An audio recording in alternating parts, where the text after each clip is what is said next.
Hi hello எல்லாருக்கும் வணக்கம். எங்கள் சேனல் பேர் குறும்படம் ஷார்ட்ஸ். எங்களோட வீடியோ இதுதான். வீடியோலேயே ஒரு நல்ல படைப்பை பற்றி பேசணும் அப்படின்றதுக்காக ஒரு க்யூட்டான ஒரு அன்ரேட்டட் ஃபிலிம் பற்றி எடுத்துகிட்டு வந்திருக்கோம். அந்த அன்ரேட்டட் ஃபிலிமோட பேர் வந்து பார்த்தீங்கன்னா மெய்யழகன். மெய்யழகன் இது ரொம்ப வருஷம் 2 வருஷம் ஆச்சு படம் வந்து. நிறைய பேர் நிறைய விதமாக பேசியிருப்பாங்க.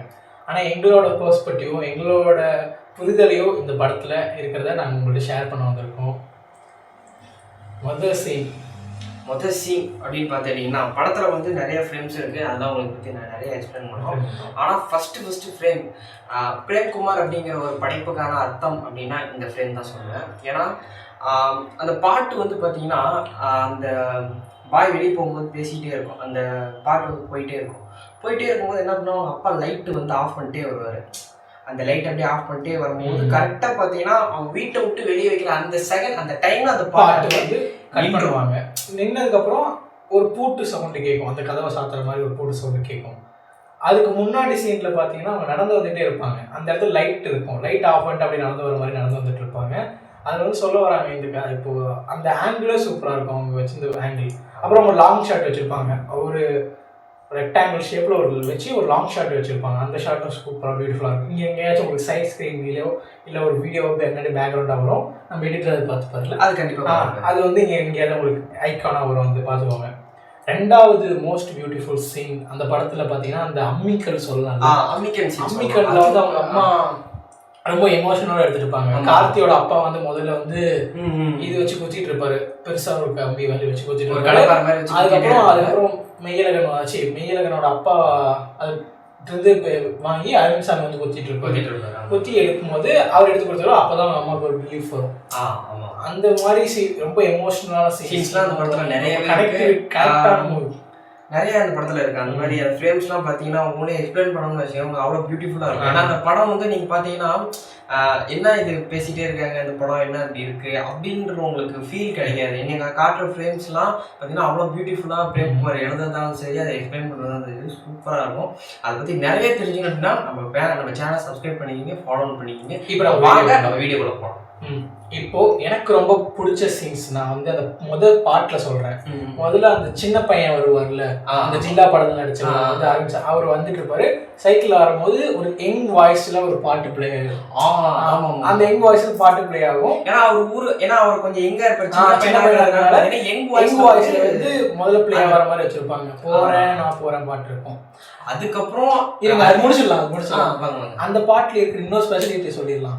அந்த பாட்டு வீட்டை சுத்தி காமிச்சிட்டே இருக்கும்போது அந்த வீட்டை சுத்தி காமிச்சிட்டே இருப்பாங்க. ஒவ்வொரு ஈச் அண்ட் எவ்ரி ஃப்ரேம்ஸ்லயும் அந்த வீட்டை சுத்தி காமிச்சிட்டே இருப்பாங்க. இந்த வீட்ல அவர் கார்த்தி ஒரு சீன்ல சொல்லியிருப்பாரு, வீடு இந்த தடவை இருந்து அந்த தடவை வழி இருக்குமே, ஓட்ட பந்தயெல்லாம் வைப்பீங்களே, அந்த சீனை ஜஸ்டிஃபை பண்றதுக்கோசரம் அந்த ஷார்ட் வச்சிருப்பாங்க அந்த பாட்டுல.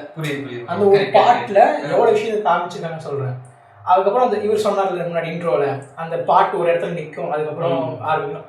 அதே மாதிரி ஒரு பாஸ் விட்டுட்டு கமல் வாய்ஸ் ஆட் பண்ணிருப்பாரு, டைல்ல மட்டும் பாட்டு. ஆமா, அதுதான் பாட்டோட மெயின் ஸ்டார்ட் ஆகுது. உங்களுக்கு எந்த படத்துலயும் இதுவரையும் தமிழ் சினிமால வந்ததுலயே மொதல் 15 நிமிஷத்துல ஆடியன்ஸ் அழுக வச்சதோ எமோஷனலாக வச்சதோ இதுவரையும் எந்த படமும் வந்ததில்லை தமிழ் சினிமால.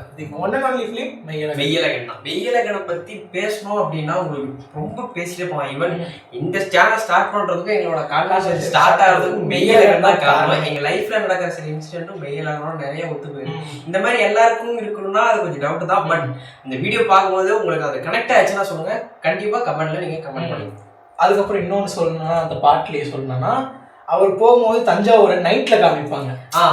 தஞ்சாவூர் கோபுரத்தை முதல்ல காமிப்பாங்க. அவர் வந்து அந்த ட்ரக்ல போவாரு.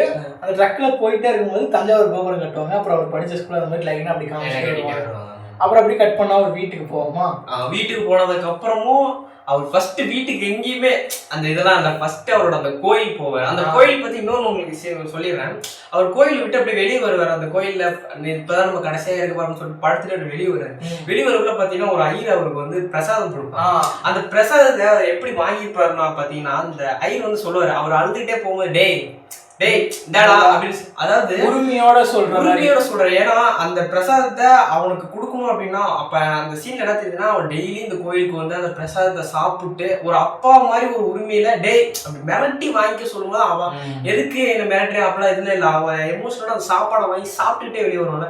ஸோ அந்த சீன் வந்து ரொம்ப எமோஷனலா இருக்கு. ஏன்னா அவன் உரிமையோட கூப்பிட்டு டேய் இந்தாடா அப்படின்னு கூப்பிடும் போது அவன் டக்குன்னு திரும்பி அதை போய் ஒரு சாப்பாடு அதை வாங்கிட்டு அவன் 3 டைம் கூப்பிடுவான். 2 டைம் கூப்பிடுவான். 3 டைம் தான் போயிட்டு அந்த ஐயர் கூப்பிடுற விதமே சூப்பரா இருக்கு. அந்த ஃப்ரேம் பாத்தீங்கன்னா அந்த சீன் எங்கேயாவது தெரியும், எங்கேயாவது இங்கே சேனல் எங்கேயோ இருக்கும், நீங்க அதை பாத்தீங்கன்னா ஃப்ரேம்ல இருக்கும், எங்கேயாவது காட்டுறோம். அது சூப்பரா இருக்கும் அந்த ஃப்ரேம்.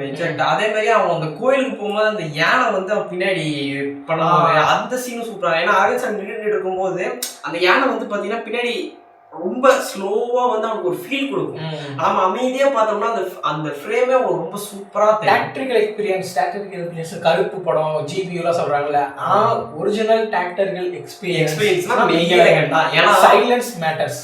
ஸோ சைலண்ட் அந்த படம் நீங்க அமைதியா பார்க்கணும்னு வச்சுக்கீங்களேன், அந்த படத்தை உங்களுக்கு ரொம்ப அமைதியா பிடிக்கும். ஏன்னா அந்த சீன் வரும்போது ஒரு ஒரு சோல்ஃபுல்லான பிஜிஎம் எதுவுமே இல்லை, ரொம்ப சைலண்டா போக கூட ஃபீல் ஆகும். உங்களுக்கே பாத்தீங்கன்னா நீங்களே நேர்ல இருக்க போய் அந்த யானையை பார்த்தோன்னா ஓ இப்படி இருக்கா அப்படின்னு சொல்லி உங்களுக்கே தெரியும். அதுதான் அந்த மெய்யழகன் அப்படின்றது. இன்னும் படத்தை பத்தி பேசணும்னா அந்த கல்யாணத்துல கல்யாணத்தப்போ அந்த மீட்டிங் அப்போ 2 பேர் பேசிட்டு இருப்பாங்க. அந்த கண்டிஷன் அதுவும் சொல்றாங்க. அவங்க வந்து யதார்த்தமா அந்த டிவில பார்த்துட்டு டிவில பார்த்தோன்னு அப்படி வந்துட்டு அவங்க வந்து பேசுறது என்ன ஒரு கான்வர்சேஷன் நல்லா இருக்கும். அது வந்து எப்படி சொல்றது, அவங்க என்ன ஊருக்கு சொந்தக்காரி இத்தனை வருஷம் ஆகியும் அத ஏன்னா அரவிந்த் அந்த ஊருக்கு வரும்போது பாத்தீங்கன்னா ஒரு அன்கம்ஃபர்டபுள் ஃபீல் ஆகி எதுக்கு இங்க போகணுமா, அந்த பவானின்னு அவரோட தங்கச்சிக்காக மட்டும்தான் அவர் வந்திருப்பாரு. வந்தோடனே சரி போகணுமா அப்படின்னு சொல்லி இருப்பாரு. ஆனா அந்த முறப்பன் கூட அந்த பேச அந்த கான்வர்சேஷன் இருக்கு பாருங்க, அப்படியே ஒரு மாதிரி கம்ஃபர்டபுளா உட்காந்தாலும் அது என்ன ஊட்ட சொந்தக்காரிங்க என்ன நீங்க இப்படி வாங்க நீங்க இப்போ உரிமையோட அந்த உறவு மறக்காம இருக்கிறதுனாலதான் அந்த அரவிந்த் சாமி அந்த ஃப்ரேம்ல சொல்லிட்டு போனான். அப்புறமேட்டு பாத்தீங்கன்னா இந்த படத்தோட மெயின் 20வது நிமிஷத்துல தான் படத்துல ஜாயின் பண்ணுவாங்க. எனக்கு பிரேம்குமாருக்கு தாண்டி ஒரு படத்துல ஒரு பிரம்மாண்டமா ஒருத்தரை பத்தி பேசணும்னா கண்டிப்பா கார்த்தி தான். ஏன்னா இந்த படத்தை பாய் அப்படியே தூவி போய் நிறுத்துறது பிரேம்குமார் தனி நம்ம கார்த்தி தான். முதல்ல அவர் அந்த இன்னசென்ஸை பத்தி முதல்ல பேசிடலாம். சொல்லுங்க. அவர் வந்து முதல்ல பார்த்தோன்னே என்ன யாரும் தெரியுதா அப்படின்னு கேட்பாரு. முதல்ல அரவிந்த் சாமி முடிப்பாரு. அதுக்கப்புறம் தெரியுது அப்படின்னு ஒரு பொய் சொன்னதுக்கு அப்புறம் தான் நல்ல வேலை தெரியாது சொல்லியிருந்தேன் இப்பயே கிளம்பி போயிருப்பேன் அப்படின்னு அவர் இன்னசென்ஸ் லெவல அப்படி ஸ்ட்ரெயிட் ஃபார்வர்டா ஜென்யூனா கார்த்தியோட இன்னசென்ட் எவ்வளவு பீக்குக்கு போகுதுன்னு பாத்தீங்கன்னா சாப்பிட்டுட்டு வெளியே வருவாரு. வெளியே வரும்போது என்னன்னா அக்காவா அப்படின்னு சொல்லி வாங்கிட்டு அக்கா நல்லா இருக்கீங்களா அப்படின்னு போன் பேசுமையோட என்ன பேசுங்க சாப்பிட்டேன்னு கேளுங்க. ஐயோ அதுதான் கார்த்தியோட யதார்த்தம். கார்த்தி இந்த பிலிம் மட்டும் இல்லைங்க, நிறைய பிலிம் அவர் அழுகும் போது நம்மள சேர்ந்து அழுவைக்கிற ஒரு ஃபீல் இருக்கு பாத்தீங்களா, அதுதான் கார்த்தி அப்படின்னு. அதுக்கு முன்னாடி வந்த சீன்ஸ்ல சில சீன்ஸ்ல அவர் அரவிந்த் சாமி ரெஸ்ட் ரூம் போகணும்னு கேட்பாரு. அவர் ஏதாவது என்னன்னு கேட்காம என்ன நினைப்பாங்க, ஆக்வர்ட் எதுவுமே இல்ல, 1க்கு 2க்கா மேல போன கொஞ்சம் நீட்டா சொல்லுவாரு பேண்ட் தூக்கிட்டு உட்காரணும் அப்படின்னு பாருங்க. அதுக்கப்புறம் அதான் சின்ன வயசுல ஞாபகம் இருக்கா 1க்கு ஏபிசிடி எடுப்பீங்க, அது அதுக்கு வரும். அந்த சீனுக்கு நாங்க அடுத்து வரோம். ஏன்னா இந்த மண்டபத்திலேயே பாத்தீங்கன்னா உங்களுக்கு செம்மையா இருக்கும். அதுல வந்து எனக்கு கார்த்தி அதை கேட்ட விதம் இருக்கு பாத்தீங்களா, அதுதான் சூப்பரா இருக்கும். என்ன 1க்குனா மேல போயிடலாம் கரெக்டா, 2க்குனா கீழே பேண்ட் கண்டிப்பா கூச்சப்படாம கரெக்டா சொல்லுவாங்க அப்படின்னு சொல்லி கார்த்தி கேட்பாரு பாத்தீங்களா, அதுதான் அந்த இன்னசென்டோட பீக் லெவல்ல சொல்லலாம். அது மாதிரி நிறைய நம்ம கார்த்தி இந்த விஷயங்களை பண்ணிக்கிட்டே இருப்பாரு. அதுக்கப்புறம் பாத்தீங்கன்னா அந்த மேடை சீன் அது ரொம்ப எமோஷனலான சீன். கண்டிப்பா அது ரொம்ப எமோஷனலான சீன். ஏன்னா அந்த பின்னாடி எல்லாம் வெயிட் பண்ணிட்டே இருப்பாங்க. அவங்களே வெயிட் பண்றதே தெரியாம அத அவ்வளவு இதா பாத்துட்டு இருப்பாங்க அவங்க 2 பேத்தையும். அவ்வளவு அழகா பாத்தீங்கன்னா நீங்க அந்த கோயில் யானையில எப்படி அதே அமைதி இருந்துச்சோ அதே அந்த அமைதி வந்து பாத்தீங்கன்னா உங்களுக்கு அங்க இருக்கும். ஏன்னா அந்த எமோஷனலை வந்து நீங்க ஒரு சோல்ஃபுல்லான பிஜிஎம் போட்டு கம்ப்ளீட் பண்ண முடியாது. நீங்க அங்க பாத்தீங்கன்னா தெரியும் போடும் போதும் அந்த இது போடும் போதும் அந்த 2 சொட்டு கண்ணீர் வரும்போதும் அந்த அமைதியா, ஏன்னா பின்னாடி நிக்கிறவங்களுக்கு கூட சலசலப்பு இருக்கு, அப்படியே கேமரா கரெக்டா மூவ் பண்ணி போய் ஒரு அகைன் ஒரு அமைதி, அந்த அமைதியோட அந்த சீன் பாத்தீங்கன்னா இன்னும் சூப்பரா இருக்குன்றது தான் உங்களுக்கு இந்த ஃப்ரேம்ல நாங்க சொல்ல வருது. இதுக்கப்புறம் போனோம்னா அரவிந்த் சாமி வந்து பஸ்ஸுக்கு டைம் ஆயிடுச்சுன்னு சொல்லிட்டு கார்த்திகோட போவாரு. அதுக்கப்புறம் எல்லாத்துக்கும் தெரிஞ்சது இந்த one and only shot tea கடை ஓ நாட்டுப்பால் டீ குடிப்பாங்க. அந்த டீ கடை ஷாட் பாத்தீங்கன்னா அவங்களுக்கு அந்த டீ கடை ஷாட்ல இன்னொரு முக்கியமான விஷயம் இருக்கு.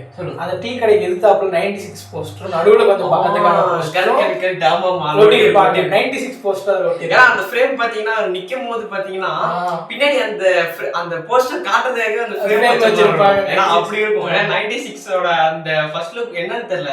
போஸ்டர் இருக்கும். ஆனா என்ன போஸ்டர் தெரியல. சக்சஸ் போஸ்டர் என்னன்னு தெரியல. போஸ்டர் இருக்கும். ஆனா நடுவுல கொஞ்சம் பக்கத்துல அந்த போஸ்டர் இருக்கும். ஏன்னா எனக்கு ரெண்டு படமே பாத்தீங்கன்னா டைம் லைன் வேற வேற. ஆனா இருந்தாலும் அந்த ஒட்டி இருக்கிறாங்கன்னா அந்த காட்டுறதுக்காக அந்த ஃப்ரேம் போட்ட மாதிரி இருக்கும். அதுக்கப்புறம் டீ குடிச்சிட்டு அந்த பஸ் ஸ்டாண்டுக்கு போகும்போது அரவிந்த் சாமி கேட்பாரு பஸ் இருக்கா இல்லையா வேற எதுவும் பேசுறது அப்படின்னு சொல்லிருப்பாரு. பஸ்ல இருந்து இருந்தாலும் அவர் போயிடுவாரு. போன உடனே லாட்ஜ் சீன் போவாங்க. ஆமா லாட்ஜ் அந்த சீன்லயே சொல்லிருப்பாங்க அரவிந்த் சாமி எவ்வளோ டிசிப்ளினா எவ்வளவு நீட்டா இருக்கணும். ஓசிடி லெவல் அவருக்கு அந்த இடத்துல காமிச்சிருப்பாங்க. ரொம்ப ஏன்னா ஒரு லாட்ஜ் போவாங்க. அந்த போயிட்டு வந்துருவாரு. அதுக்கப்புறம் இன்னொரு லாட்ஜ் பக்கத்துல தான் இருக்கு அப்படின்னு காட்சி சொல்லுவாரு. அது இந்த அளவுக்கு சுத்தமா இருக்காது பரவாயில்ல அப்படின்னு அவர் வண்டியில ஏறி வீட்டுக்கு வந்துருவாங்க. ஆமா வீட்டுக்கு வரும்போது ஒரு சொல்லுவாரு அதான் இப்ப நீங்க ஊருக்கு போவது எனக்கு ரொம்ப சந்தோஷம். ஏன்னா நீங்க எங்க வீட்டுல தங்க போறீங்க அகைன் அந்த ஹாப்பினஸ் வந்து அவருக்கு வரும் பாருங்க. அந்த ஹாப்பினஸ் வந்து அந்த படத்துல எங்கேயுமே இருக்காது அவர் வீட்டை தாண்டி. அதுக்கப்புறம் பாத்தீங்கன்னா அந்த கார்த்தியோட அந்த இதுதான். அதுக்கப்புறம் தான் படத்தோட மெயின் கோர்ஸ் ஸ்டார்ட் ஆகுது. அவங்க 2 பேரும் பேச அந்த கார்த்தி முதல்ல அவங்க ஒய்ஃப் பேரு என்ன அவங்க போன் பண்ணி அத்தா நம்ம வீட்டுக்கு வர போறாரு எல்லாத்தையும் ரெடி பண்ணி வை அப்படின்னு ரெடி பண்ண உடனே எல்லாத்தையும் ரெடி பண்ணிடுவாங்க. வீட்டுக்கு வருவாங்க. அது சாப்பிடுறீங்களா டீ இல்ல மாதிரி குளிக்கிற சீன் ரொம்ப ஐகானிக்கான சீன். முதல்ல அத்தான் நீங்க பீர் அடிப்பீங்களா இல்ல வேண்டாம் ஐ ஒன்லி ஆசிங் அடிப்பீங்களா மாட்டீங்களா அந்த அந்த அந்த சீன் ஆகட்டும். அதுக்கப்புறம் வெளில வந்தோடனே டவல் வேணும் அப்படின்னு கேட்பாரு. யாரு முதல்ல குடிச்சிட்டு வரா பாப்போம் அப்படின்ற சீன் ஆகட்டும். இதெல்லாம் அதுல இருந்தே அவர் வந்து கார்த்தி கூட இன்வால்வ் ஆயிட்டாரு. கார்த்தியோட வேவ்ல இருந்து அவர் வந்துட்டாரு. ஏன்னா நீங்க வந்து அதுல கூட பாத்தீங்கன்னா உங்களுக்கு கொஞ்சம் கோவம் கலந்த ஒரு சீன் இருக்கும் அந்த ஃப்ரேம்ல. மஞ்ச புகழ்ச்சியா இருக்கும். அதுக்கப்புறம் கார்த்தி கூட இணைஞ்சு போற மாதிரி போயிடுவாரு. அவங்க கூட ஒன்றி போற மாதிரி வேற வழியே இல்லையா தங்கி அவனுக்கு மாதிரி ஆயிருக்கும். இதுல வந்து அப்படி கிடையாது. அந்த பாத்ரூம் சீன்ல வந்து பாத்தீங்கன்னா அவங்க வந்து தேவியானி சொல்லுவாங்க என்னையா 2 நாள் தான் சரி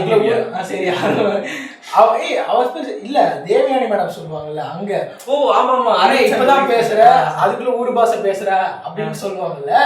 அந்த அந்த இத அப்படி ஒரு 4 மணி நேரம் கழிச்சுன்னா ஊருக்கார மாதிரியே மாறிடுவாரு. அத வந்து சொல்லாமலே அந்த இடத்துல கன்வே பண்ணிருப்பாரு பிரேம்குமார். ஆமா எனக்கு அப்படி தோணுச்சு. உங்களுக்கு தோணுச்சா தெரியல. கண்டிப்பா ஏன்னா போன உடனே ஊர் பாஷை பேச ஆரம்பிச்சிட்டாரு. 4 மணி நேரம் கழிச்ச உடனே ஊருக்கார மாதிரி நடந்துக்க ஆரம்பிச்சிட்டாரு. அதே மாதிரி பாத்தீங்கன்னா இது வந்து இன்னொரு சீன்ல பாத்தீங்கன்னா அதான் சொல்லியிருப்பாங்க சொந்தத்தை வித்து கொடுக்காம அந்த முறப்பன் கூட பேசுறதாகட்டும். அதெல்லாம் வந்து அங்கங்க ஸ்டார்ட் ஆயிடுது. அதுதான் சொந்த ஊரோட ஒரு பாண்டுன்னு சொல்றது. அப்புறம் பாத்தீங்கன்னா அந்த கான்வர்சேஷன் ஸ்ட்ரெயிட்டா இதுக்காக தான் வெயிட் பண்ற மாதிரி அந்த படம் இருக்கும். 2 பீர் பானையில ஒரே ஒரு சின்ன விளக்கு பின்னாடி ஒரே சூழ்நிலை எழுதுற ஒரு வெளிச்சத்துக்காக ஒரு லைட். அதுக்கப்புறம் கார்த்தியோட ஆஸ் யூஷுவல் மூவி டெம்ப்ளேட் ஒரே சட்டை ஒரே பேண்ட் எல்லா படத்துலயும் மாதிரி. அதுக்கப்புறம் அதே காஸ்டியூமா டிராவல் பண்றாங்க படம் ஃபுல்லா. முதல்ல எடுத்தோடனே 2 பேரும் பாட்டு பாடுறாங்க. பாட்டு அந்த கேம் பாத்தீங்களா அந்த பாட்டு இருக்கு அந்த கேம் பாத்தீங்களா அந்த பாட்டை கனெக்ட் பண்ற இடமும் சூப்பரா இருக்கும். எடுத்துட்டு போய் கனெக்ட் பண்ணுவாங்கல்ல ஆத்துல இருந்து வரும்போது அந்த பாட்டு டக்கு ஞாபகம் வரும். அப்போ வந்து அந்த பாட்டை பேசுவாங்க சூப்பரா. அதே மாதிரி அந்த கேம் வந்து இவங்க 2 பேரும் ஆன்லைன் சொல்லி வைக்க மாட்டாங்க. சும்மா ஹம்மிங் கொடுப்பாங்க. இது என்ன பண்ணுன்னு தெரியும். அரவிந்த் சாமி வந்து ஹம் கொடுப்பாரு. அத வந்து கார்த்தி வந்து கண்டுபிடிப்பாரு. இந்த மாதிரி வந்து இந்த பாட்டு தான் நான் கண்டுபிடிச்சேன். சரி இதே மாதிரி வேற ஒரு பாட்டு பாடணும்னு சொல்லி கார்த்தி பாடம் அது அரவிந்த் சாமி திருப்பி அதே மாதிரி பாடும்போது அந்த பாட்டை தான் இங்கே நின்றோம்.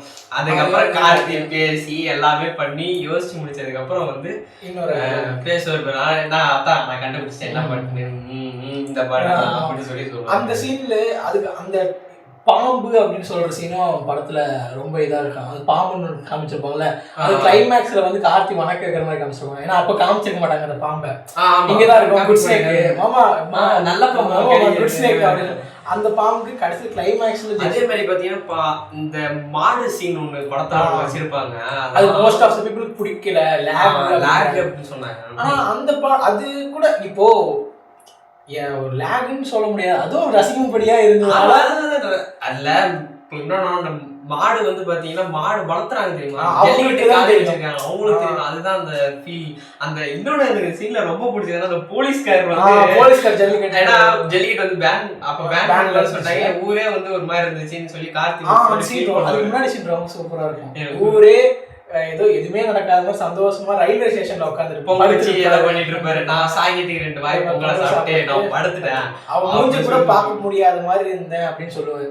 அப்ப வந்து அப்ப என்னன்னா அவரோட புள்ள மாதிரி அது இருந்ததுனாலதான் அவன் மூஞ்சி கூட எனக்கு பார்க்க சங்கடமா இருக்குன்னு சொல்லிருப்பாரு. அந்த இந்த விஷயத்த பத்தி கார்த்தி ஆடியோ லான்ச்லயும் பேசியிருப்பாரு. இந்த மெய்யழகன் ஆடியோ லான்ச்ல வந்து அவர் சார் வந்து பேசியிருப்பாரு. என்னன்னா அந்த மாடு உணர்வு வந்து நமக்கு வந்து சொல்லணும் அப்படின்னா அது வந்து எப்படி இறந்ததுன்னே தெரியல. பிரேம்குமார் ராஜ்கிரண் சார் வந்து மாட்டு பக்கத்துல பார்த்தாலே அதுதான் அது என்னன்னா ராஜ்கிரண் சாருக்கும் மாடுக்கும் பாத்தீங்கன்னா ஒரு செம்ம ஒரு பாண்ட் இருக்கு. அது என்னன்னு தெரியல. அவருக்கு இதுக்கு முன்னாடி மாட்டை நம்ம காமிச்சிருக்க மாட்டாங்க, மாட்டு வச்சு வளர்த்திருக்காரு மாதிரி காமிச்சிருக்க மாட்டாங்க.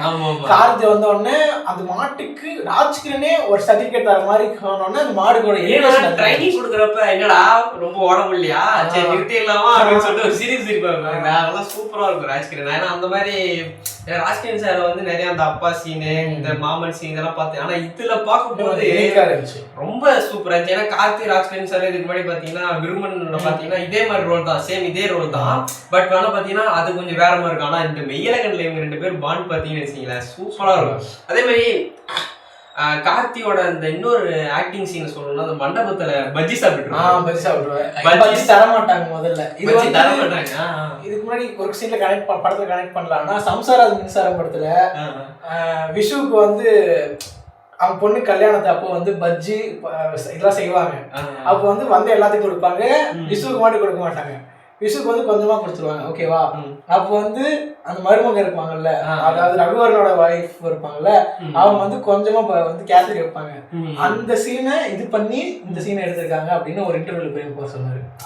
அப்ப சொல்லி அந்த இன்டர்வியூ அந்த சீன் சூப்பரா இருக்கும். அவர் வந்து ஒவ்வொரு டைமும் பேசிட்டு கேசரி போடுமான்னு கேட்பாரு. அந்த சீன் அவருக்கு ரொம்ப பிடிக்கும்னு சொல்லியிருப்பாரு.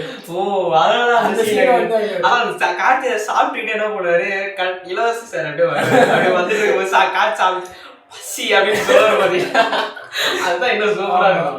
அப்புறமேட்டு என்ன பண்ணுவாருன்னா ஏதோ இலவச சார் வந்து சொல்லியிருப்பாரு அரவிந்த் சாமி கிட்ட வந்து இவங்க கல்யாணத்துல பண்ண விஷயத்த சொல்றாரு கேட்கும் போது அது அப்படின்னு ஒரு காத்து ரியாக்ஷன் அந்த ஃபேம்ல கொடுப்பாரு பாருங்க. அதெல்லாம் இந்த சீன் இவர் சொன்னோன்னே இதுல இருந்து ஒரு 3 மறைச்சு வைக்கப்பட்ட மெய்யழகன் சீன்ஸ் எல்லாம் இருக்கு, அதை பத்தி பேசுவோம். முதல்ல வந்து அவன் முறப்பொண்ணு வந்து ஒரு ஸ்டோரி சொல்லுவாங்க, அதுக்கப்புறம் கார்த்தியோட கல்யாண ஸ்டோரி, இன்னொரு ஏதோ இருக்குமோ இல்லையா, 2 தான் இருக்கும். அவங்க அப்பாவோட பேக் ஸ்டோரியா, அவங்க அப்பா எப்படி வந்து கார்த்தியோட அப்பா எப்படி வந்து அவங்களுக்கு வேலைக்கு இதாங்க எப்படி ஜெல்லாங்க அதை பத்தி பெருசா சொல்லிருக்காங்க. அதை பத்தி பெருசா இது ஆனா இது 2 மெயினா சொல்லலாம். இது 2 மெயினா சொல்லலாம்னா 2 மேட்டர் என்னன்னா அந்த முறப்பொண்ணு வந்து ஒரு ஸ்டோரி சொல்லுவாங்க, அதுவும் கார்த்தியோட கல்யாண கதையும் இந்த தங்க புஷ்பம் மாதிரி மறைச்சே வச்சிட்டாங்க நம்மகிட்ட.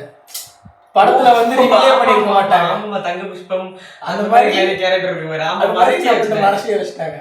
ஆமா அது வந்து சின்ன கிளிப் கூட கட்டிருக்க மாட்டாங்க, ஒரு பிளாஷ்பேக் சீன் கூட கிடையாது, அப்படியே போயிருக்கும். அது வந்து தெரியல, அது பிரேம்குமார் வந்து சொல்லணுமா வேணாமான்னு சொல்லி அவருக்கு தெரியும். அது வந்து நம்ம இது எனக்கு அது பார்த்தோன்னா ஒரு தங்க புஷ்பம் கேரக்டர்ல வந்து ஆமா ஆமா அந்த பஜ்ஜி சீன் சொல்லலாம். அப்புறமேட்டு பாத்தீங்கன்னா எண்டு கிளைமேக்ஸ், ஐயோ அதை பத்தி பேசணும்னு நிறைய இருக்கு. அந்த 6 சீன்லாம் இருக்கு, அது ஆத்தங்கர சீன்லாம் இருக்கு, அதை பத்தி ஆத்தங்கர சீனா. அதுக்கு முன்னாடி சைக்கிள் பத்தி பேசுறோம்.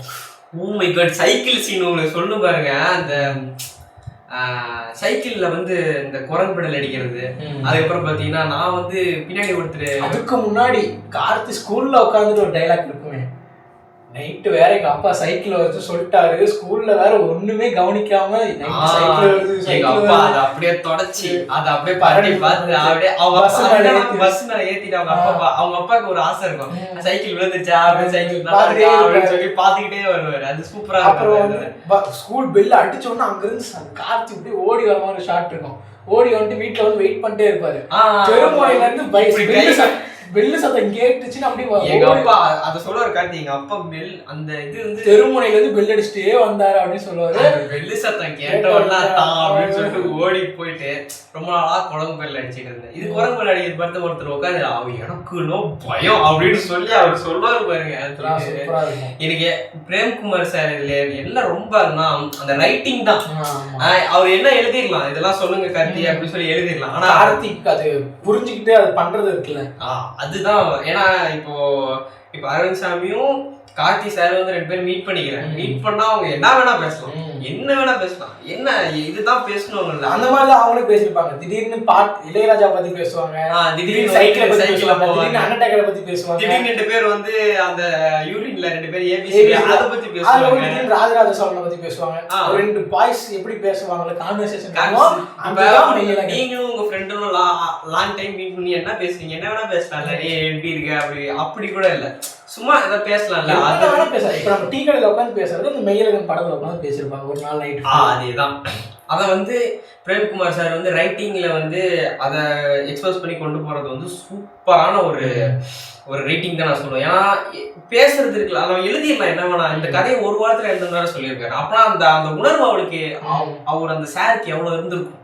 ஏன்னா அவர் வந்து ஒரு வாரத்துல எழுதுனா இதெல்லாம் எனக்கு தெரியும், நான் டக்குனு எழுதிடுவேங்கிற ஒரு கான்ஃபிடன்ஸ் வந்து இதுல சொல்றேன். அதே மாதிரி அந்த படத்துல வேலை பார்த்த அசிஸ்டன்ட் டைரக்டர்ஸ் அவங்க தான் மெயின். ஆமாமா. ஏன்னா ஒரு இன்டர்வியூல பிரேம்குமார் சொல்லியிருந்தாரு, என்கிட்ட ஒரு டைரி இருக்கும், அந்த டைரியில இந்த சீன் இப்ப எடுக்கணும்னு எழுதி வச்சிருவேன், மிச்சது எல்லாமே அசிஸ்டன்ட்ஸ் தான் பார்த்துப்பாங்க அப்படின்னு சொல்லியிருப்பாரு. ஞாபகம் இருக்கு அந்த. அதனால இந்த படத்தோட அசிஸ்டன்ட் டைரக்டர் அரவிந்துக்கும் இந்த இடத்துல கிரெடிட்ஸ் கொடுத்தாங்க. ஆமா, அந்த அரவிந்த் சார் அவர் வந்து என்னன்னா சொன்னா இந்த படத்தோட டெக்னீஷியன்ஸ் பத்தி சொல்லி அவங்க கேமராமேன், லைட்டிங் இந்த படத்துல சூப்பரா இருக்கும். ஏன்னா இந்த படம் செகண்ட் ஹாஃப் ஃபுல்லா நைட்ல இருக்கிறதுனால அந்த லைட் அந்த டார்க்னஸ் இல்லாம ஒரு மாதிரி லைட்டிங் பாத்தீங்கன்னா வெள்ளை லைட், அந்த ஆரஞ்சு கலர் லைட் போட்டா அந்த கிராமத்துக்கே போட்டு. ஏன்னா இப்ப நிறைய இருந்துச்சு, இப்ப அந்த ஆரஞ்சு கலர் லைட்லாம் அதை எடுத்துட்டு தான் இப்பெல்லாம் ஒயிட் கலர் ஸ்ட்ரீட் லைட் போட்டாங்க. ஆனா அது ரொம்ப வேற லெவல். ஒரு கவசம் மாதிரி போட்டிருக்கும் லைட்டுக்கு, இவ்வளவு பெரிய கண்ணாடி டப்பா. அதேதான். ஆமா, அந்த இப்பெல்லாம் கொஞ்சம் எல்இடி லைட் அப்படிலாம் இருக்கு. ஆனா அந்த குண்டா ஒரு மாதிரி கவசம் மாதிரி போட்டு உள்ள பல்ப் இருக்கும். இப்ப இதெல்லாம் முடிஞ்சதுக்கு அப்புறம் பீர் காலி ஆயிடும். காலியான அரவிந்த் சாமி கேட்பாரு, இதெல்லாம் கேட்டதுக்கு அப்புறம் சைக்கிள் கதைலாம் கேட்டு முடிச்சதுக்கு அப்புறம் இதுக்கப்புறம் 2 பீர்லாம் பார்த்தாது அப்படின்னு நான் கார்த்திகிட்ட சொல்லும் போது கார்த்தி சொல்லுவாரு, உங்களுக்கு பீர் வேணுமா, இந்த நேரத்துல எப்படிப்பா கிடைக்குன்னு அரவிந்த் சாமி சொல்லும் போது, நீங்க யாரு கூட இருக்கீங்க, என் கூட எங்க இருக்கீங்க, நீலாமங்கலத்துல. உடனே அந்த சின்ன பையனுக்கு போன் அடிப்பாங்க. இந்த இடத்துல இன்னொரு தங்க புஷ்பம் கேரக்டர், அந்த பையனுக்கும் பேக் ஸ்டோரி இருக்காது, அந்த பையன் பேரு சொல்லியிருக்க மாட்டாங்க. ஆமா, அந்த பையன் யாரு, அந்த பையனோட மூஞ்சி எதுவுமே காமிச்சிருக்காங்க. ஆனா நைட் 2 மணி போன் அடிச்சு பீர் வேணும்னு கேட்டோம்னா கூலிங்கா பானி என்னன்னா போன் அடிச்சா இந்த போன் எங்க போகுதுங்கிறத இங்கதான் போகுது. அவன் சும்மா அந்த பையனுக்கு போன் அடிக்கணும், அந்த பையன் அவன் வீட்டுல இருந்து சும்மா அந்த தூக்கத்துல இருந்துச்சானே சொல்லுங்க, அந்த மாதிரி ஒரு ஷாட் வச்சிருக்கான். அதை வைக்கல, அந்த இடத்துல தேவையில்லை அது. ஏன்னா இப்ப தியானிஸ்ட போன் போட்டு பேசுறேன்றது சரி, ஆனா அந்த நான் தியானிஸ்ட பேசணும் பாக்குறேன், உங்களுக்கு தெரியும். ஆனா யூசுவலா இருக்க டைரக்டர்ஸ் என்ன பண்ணுவாங்க, 2 ஸ்கிரீன் வச்சு ஸ்பிளிட் ஸ்கிரீன் வச்சோ இல்ல இங்க இருந்து அங்க போயோ அங்க ஒரு ஷாட் வச்சு அந்த மாதிரி அப்படிதான். ஆனா அது பண்ணல பிரேம். ஏன்னா அந்த படத்துல டைவர்ட் ஆயிடுப்போம் நம்ம அந்த பையனோட இதுல. ஆமா, அவங்க 2 பேருக்கு மட்டும் தான் அட்டென்ஷன் இருக்கும் அந்த படத்துல. அந்த கார்த்தியோட வைஃப் கூட அவ்வளவு அட்டென்ஷன் இருக்கு செகண்ட் ஹாஃப்ல. இவங்க 2 பேரும் தான் ஃபோர் ஷாட் பண்ணிட்டே இருக்காங்க. அப்படி ஷாட் இருந்தாலும் அவங்களுக்கு ஒரே ஒரு ஷாட் டக்குனு முழுசா வச்சு நம்ம ஏன் பாதியில காட்டணும், டக்குனு ஒரு ஷாட் வச்சு முடிச்சு. இப்போ நம்ம வெக்காதனால தான் இப்ப சின்ன பையனை பத்தி பேசுறோம். ஏன்னா அவர் வந்து இப்ப அந்த தூக்கத்துல இருந்து பேசி ஆனா சொல்லுவானே அப்படின்னு சொல்லிட்டு ஒரு ஷாட் வச்சுக்கலாம், 15 அந்த மாதிரி எதுவும் வச்சுக்கலாம். ஆனா அதை வைக்காம இவர்கிட்ட தான் பேசுறோம். ஆமா, அவர்கிட்ட தான் பேசுறோம் வைக்கணுங்கிற முதற்கொண்டு அவனுக்கு தெரிஞ்சுக்கணும். அப்ப கார்த்திக் அவனுக்கு எவ்வளவு பழக்கமா இருக்கும். இங்க அரவிந்த் சாமிக்கு அந்த பூசாரிக்கு இருக்கிற பழக்கத்தை இங்க வந்து கார்த்திக் சின்ன பையனுக்கு இருக்கிறத வச்சுக்காங்க. ஏன்னா இவன் பானில தான் குடிப்பான், குடிங்கதான் குடிப்பான், இந்த இடத்துல குடிப்பான், யாருக்கு நான் சொல்லிட்டா அவன் ஸ்பெஷலானதா இருக்கணும்ன்றதுக்கோசரம் எவ்வளவு பார்த்து அவன் பண்றான்னா அப்ப கார்த்திக்கும் இந்த சின்ன பையனுக்கு எவ்வளவு பாண்டியம் இருக்கு. அதேதான். அப்புறம் உடனே அந்த பானையை அங்க வச்சிருவான். அந்த அப்ப வைக்கிறது கூட காமிச்சிருக்க மாட்டாங்க, வச்சுட்டு போயிருவான் பாட்டுக்கு. ஆமா, வச்சுட்டு போயிருவான். இந்த பானைக்கு மட்டும் ஒரு ஷாட் இருக்கும், அவங்க வந்து உட்காருவாங்க, தண்ணிக்குள்ள கால் விட்டு பேசுவாங்க. அப்படியே கால் விட்டு பேசும்போது லைட்டிங் பாருங்க. எனக்கு அந்த லைட்டிங் என்ன நைட்ல தான் எடுக்கிறாங்க. நைட்ல எப்படி வேணா எடுக்கலாம், இந்த டெக்னீஷியன்ஸ் போட்டு அப்படி இப்படின்னு சூப்பரா எடுக்கலாம். ஆனா அது பண்ணாம அப்படியே உட்காந்து அந்த திருப்பி அகைன் அந்த ஆரஞ்சுகளை லைட்டை வச்சு அதே மாதிரி அவங்க அந்த பீர் குடிச்சிட்டு பேசி முடிச்சுட்டு அவங்க மேல வருவாங்க. அப்ப பாத்தீங்கன்னா அப்பதான் டார்க்கா வந்து அந்த ஆரஞ்சுகளை லைட் அடிக்கும்.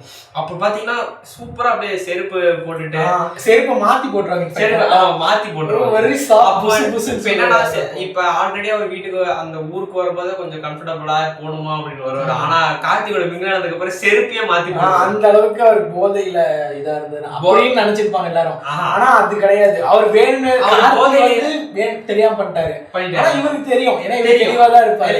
ஏன்னா சொல்லுவாரு, கார் சொல்லுவாரு, ஐயோ வெரி சாஃப்ட் புசு புசுன்னு சொல்லி முடிச்சதுக்கு அப்புறம் செருப்பு மாத்தி போட்டாதான் தெரியுமேன்னு சொல்லியிருப்பாரு. ஆமா, அப்பனா அந்த அளவுக்கு அவர் தெளிவா ஜெல் ஆயிட்டாருன்னு தெரிஞ்சு இந்த ஃப்ரேம்ல நீங்க தெரிஞ்சுக்கல. ஏன்னா அவர் நினைச்சிருந்த இல்ல வேணாம் அந்த போதையில கூட அவர் சொல்லியிருப்பாரு. தெளிவா இருந்தாலும் நம்மளுக்கு தெரிஞ்சிருச்சு, ஆடியன்ஸ் தெரிஞ்சிருச்சு. அதுக்கப்புறம் இதுதான் ரொம்ப மோஸ்ட் ஐகானிக். அரவிந்த் சாமி சொல்லுவாரு, நான் ஓட்டினவா சைக்கிள் அப்படின்னு. அப்புறம் அவர் வந்து இப்படி எப்படி உட்கார மாதிரி உட்காந்துருக்காரு கார்த்தி. ஒரு பக்கமா சாஞ்சிரி உட்காந்து அவரு செருப்பை பார்த்துட்டே வரணுங்கிறதுக்கோசரம் அந்த சைக்கிள் அரவிந்த் சாமி போயிட்டே இருக்கும். செருப்புக்கு ஒரு ஷாட் அரவிந்த் சாமி சைக்கிள் ஓட்டி போவாரு. இப்படி உட்காந்தா அந்த ஷாட்ல செருப்பு இப்படி கிரந்திக்கு காட்ட முடியாதுன்றவசரம் இப்படி திரும்பி உட்காந்து அவர் செருப்பு காமிச்சு ஒரு ஷாட்ல வந்திருப்பாரு. அதுக்கப்புறம் 2 பேரும் இறங்கிடுவாங்க. இறங்கினதுக்கு அப்புறம் பாட்டு இப்போ ஒரு கோயில்ல இருந்து லாங் ஷாட் வரும். கோபுரம் இருக்கும், அங்க சைக்கிள் இருக்கும், கோபுரத்துக்கு அந்தாண்டு இருக்கும். இப்போ வந்து வச்சிருப்பாங்க. 2 பேர் சைக்கிள்ல இருந்து இறங்கிடுவாங்க. அதான் நிறுத்துங்க சைக்கிள் அப்படின்னு ஞாபகம் வந்துச்சு அப்படின்னு சொல்றாரு. அப்ப அந்த பாட்டு பாடுவாரு. அங்க நிற்கும் அந்த சீன். அப்படியே அவங்க 2 பேர் பேசுவாங்க, நீ பாட்டுல பாடுவியா, டான்ஸ் கூட ஆடுவேன், சூப்பரா போடுவேன் அப்படின்னு சொல்லிட்டு அப்படியே போயிட்டு இருப்பாங்க. இங்க பாருங்க மைக்கேல் ஜாக்சன் அவர் காட்சி. அதுக்கப்புறம் திருப்பி ஒரு லாங் ஷாட் வந்தா அவங்க அங்க போயிட்டு இருப்பாங்க. இங்க பக்கம் ஒரு எம்ஜிஆர் சிலை இருக்கும், இப்படி கையை வச்சு நிக்கிற மாதிரி. அப்படியே அவங்க 2 பேரும் போற மாதிரி ஒரு ஷாட்டோட அந்த சீன் முடிஞ்சிடும். அப்புறம் அவங்க 2 பேர் வீட்டுக்கு போயிடுவாங்க. இந்த இடத்துல வந்து நான் கொஞ்சம் உருகி பேசலாம் அப்படின்னு மாதிரி இருக்கிற சீன்ஸ் தான் இங்க இருக்கும். இதுவரையும் பேசுனதெல்லாம் ஜாலியா போயிடும் செகண்ட் ஹாஃப். இதுக்கப்புறம் வந்து ரொம்ப இதா இருக்கும், இம்பாக்ட்ஃபுல்லா இருக்கும். வந்த உடனே சொல்லுவாரு, அந்த 4 பேரை விட்டுருங்க அத்தான் அப்படின்னு சொல்றது ஆரம்பிக்கும். ஏன்னா நம்ம உங்க நல்ல மனசுக்கு நீங்க அவங்க என்ன நினைச்சாலும் அவங்க இதாயிடுவாங்க அப்படின்ற மாதிரி. கார்த்தி வந்து நம்ம கெட்டவனாவே இருக்கட்டுமே, அவன் நீங்க அவனை விட்டு போயிடுங்க, அவனை விட்டுடுங்க, மன்னிச்சிடுங்க அப்படின்னு சொல்ற அளவுக்கு ஒரு குட் சோல் இருக்க ஆளா இருப்பாரு. அதுக்கப்புறம் அவன் கொஞ்சம் ரியலைஸ் பண்றான், சரி விட்டுறேன் அப்படின்றான். அதுக்கப்புறம் சரிடா இதுக்கப்புறம் முடிஞ்சு நாளைக்கு காலை ஆரம்பிச்சு அவன் வீட்டுக்கு போயிடுவான் அப்படின்னு நினைச்சிட்டு இருந்த நம்மள ஒரு டைலாக்ல கட்டி போட்டுருவாரு பிரேம்குமார். என்ன டைலாக்னா, கார்த்தி வந்து எல்லாமே செட் பண்ணி வச்சிருக்கோம். கார்த்தி ஒய்ஃப் வந்து அரவிந்த் சாமி படுக்கிறதுக்கு கார்த்திகை கீழே படுப்பாரு. அரவிந்த் சாமி எல்லாம் ரெடி பண்ணி வச்சுட்டு கார்த்தி கீழே படுப்பாரு. அப்போ வந்து கார்த்தி வந்து அரவிந்த் சாமி சொல்லுவாரு, அத்தான் நானும் வந்து இருந்து பாக்குறேன், ஒரு பேரே சொல்லல அப்படின்னு சொல்லும் போது அவர் கண்ணத்துல இப்படி கை வச்சுட்டு அழுவுற மாதிரி போயிடுவாரு. அப்ப வந்து என்னன்னா சொல்லுவாரு, நாளைக்கு காலையில என் பேரு, என் புள்ள பேரு, என் பொண்டாட்டி பேரு அப்படின்னு ஒரு மாதிரி போதையிலே சொல்லுவாரு. தூக்க கலக்கத்தை சொல்லுவாரு. சொல்லி வாழ்த்திட்டு தான் போகணும் ஆமா அப்படின்னு சொன்னோடனே இப்ப அவங்க வருவாங்க. கார்த்தியோட ஒய்ஃப் வருவாங்க. அண்ணே என்னண்ணே சாப்பிட வேணுமான்னு கேட்பாங்க. இல்லம்மா இது வேண்டாம், பிள்ளைக்கு பேர் வைக்கிறதா சொன்னாங்க கேட்டீங்களாண்ணே அப்படின்னு கேட்பாங்க. ஆமாம்மா என் பேர் தான் இல்லை அப்படின்னு சொல்லி, ஆமா பேர் தான் அப்படின்னு சொல்றதா இருக்கட்டும். அதுக்கப்புறம் அப்படியே போனை பார்த்துக்கிட்டு அப்படியே அழுவாரு இப்படி அரவிந்த் சாமி. அந்த சீன் ரொம்ப சூப்பரா. அப்ப அவங்க போன உடனே அந்த வீட்டுல சுத்தி பாப்பாரு, இங்க அந்த சீன்ல என்ன அப்படியே எந்த படம் வசூல்ராஜ் MBBSல நாகே சொல்லுவாரு, என்ன அடிக்கல ஒதுக்கல மட்டும் அப்படி இருக்கு அந்த சீன். அந்த சீன்ல அவங்க தேடிட்டே இருப்பாரு, இங்க பேர் கிடைச்சப்ப பேர் கிடைக்காது அவருக்கு. கடைசியா இந்த ஷாட் சூப்பரா இருக்கும். அரவிந்த் சாமிக்கு கொடுத்த தலைவாணிய கார்த்திக் தலைக்கு வச்சுட்டு அப்படியே போயிடுவாரு. போயிட்டு பேக் மாட்டி போயிடுவாரு. இப்ப கூட செருப்பு மாத்தி போட்டு போயிடுவாரு. கார்த்தியோட செருப்பு போட்டு போயிடுவாரு. அந்த செருப்பு பாத்தீங்கன்னா கழட்டி பிஞ்சிரு செருப்பு பிஞ்சு. இப்போ ஒரு கட்டு வந்துருக்கும். கட்டு முடிஞ்சதுக்கு அப்புறம் இது கண்டினியூ பண்றோம். அந்த சீன்லயே பாத்தீங்கன்னா அவர் போயிடுவாரு. போயிட்டு அந்த ஒரு டேர்ன் இருக்கும், அந்த டேர்ன்ல திரும்பிட்டு ஒரு 2 செகண்ட் திருப்பி வந்து பாத்துட்டு போவாரு. ஆமாமா அது ஒரு சின்னதா அப்படியே இருக்கும். அதுக்கப்புறம் கோயில் சீன் இருக்கு பாருங்க. இப்போ வந்து சொல்லலாம்னா அந்த கோயில் சீன் அதுக்கு முன்னாடி அந்த பொண்ணு அந்த அவங்க இருப்பாங்கல்ல பூக்கடைக்காரங்க, அந்த பூக்கடைக்காரங்க பத்தி ஒரு வார்த்தை சொல்லி ஆகும். என்னன்னா போன உடனே சொல்லுவாரு, இவர் அவசரமா காலையில எங்கன்னா கிளம்புறீங்க அப்படின்னா, ஊருக்கு போகணுமா அப்படின்னு. எந்த ஊருக்கு நான் போகணும், இந்த ஊரை விட்டு போகணும் அப்படின்னு இங்க இருந்து போயிடணும் அப்படின்னு சொல்லுவாரு. அப்போ கொஞ்ச நேரம் வெயிட் பண்ணுங்க, பஸ் வரும், இந்தாங்க டீ குடிக்கிறீங்களா, இதை பண்றீங்களா, இல்ல நான் பல்லு வைக்கலாம் அப்படின்னு சொல்லுவாரு. அந்த சீன் அப்படியே போயிடும். அவரு ஒரு டெஸ்டினி கொடுத்துருப்பாரு அந்த உட்கார்ந்த இடத்துக்கு. அம்மியில ஏன் உட்கார வச்சோம் அப்படிங்கிறதுக்கு பிரேம்குமார் ஒரு இன்டர்வியூல சொல்லியிருப்பாரு.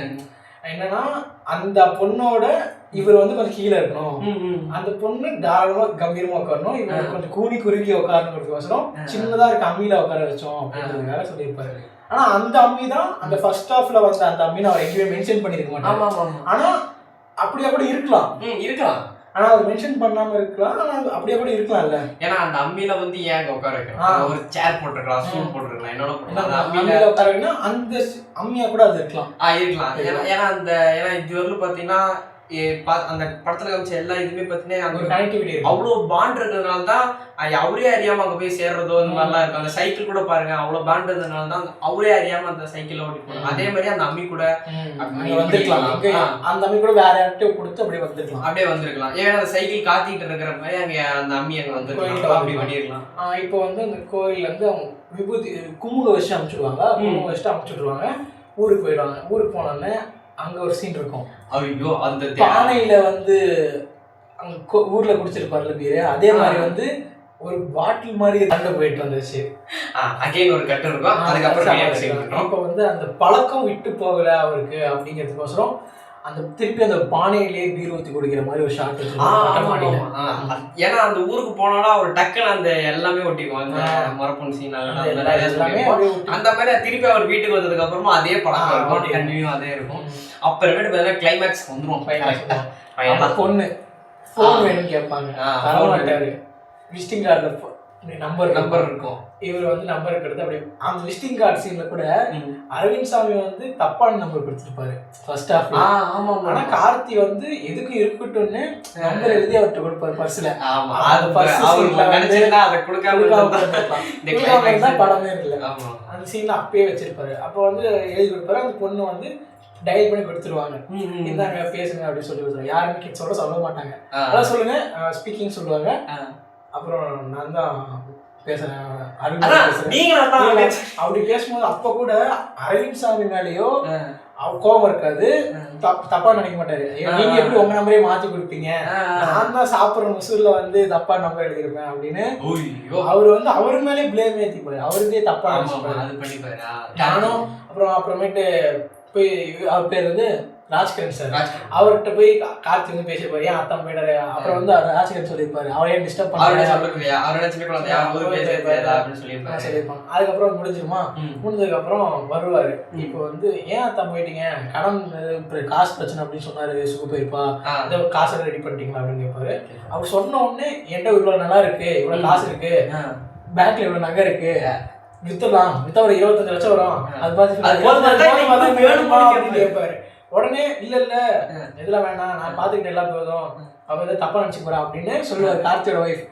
அங்க அந்த மேடம் வந்து அவங்க என்ன இருப்பாங்கல்ல கார்த்தியோட ஒய்ஃப், இல்ல இது இங்கெல்லாம் இருக்கு அதெல்லாம் எடுத்துக்க சொல்லு அப்படின்னு அங்க இருந்து கார்த்தியோட வேவ் லென்த்லயே இருந்திருப்பாங்க. அந்த சீனை பார்க்கும்போது எனக்கு இந்தியன் 1ல ஒரு சீன் இருக்கும், பழைய கமல் வயசான கமல் இருப்பார்ல, அவர் வந்து சேர்ல உட்காந்துருப்பாரு, அந்த வந்தவங்க அடிச்சுட்டு இப்படி போயிட்டு போவணுன்னு இந்த ஊர்ல இருக்க கூடாதுன்னு திடீர்னு பாப்பாரு. அவங்க இருப்பாங்க கமலோட ஒய்ஃப், உடனே எல்லா பொருளும் பேக் பண்ண ஆரம்பிச்சிருவாங்க ஊரை விட்டு போனோன்னு. அந்த வேவலத்தை இந்த இடத்துல கார்த்திக்கும் அவங்களுக்கும் காமிச்சிருப்பாங்க. அதுக்கப்புறம் அந்த பொண்ணு போன் பேசுவோம், இப்பதான் கேட்பான், மன்னிச்சிரு நான் தான் நம்பரை மாத்தி கொடுத்தேன், உன் பேர் என்னன்னு தெரியாது அப்படின்னு சொன்ன உடனே ஒரு 30-40 செகண்டுக்கு சைலன்ஸ் இருக்கும், அமைதி. கார்த்தி பேசவே மாட்டாரு, அரவிந்த் பேசவே மாட்டாரு, சொல்லிட்டு கார்த்தி அழுவாரு, ஒரு ஸ்டெப்ஸ்ல உட்காந்து அழுவ ஆரம்பிச்சிருக்காரு. அழுந்த உடனே போன் வைப்பாரு.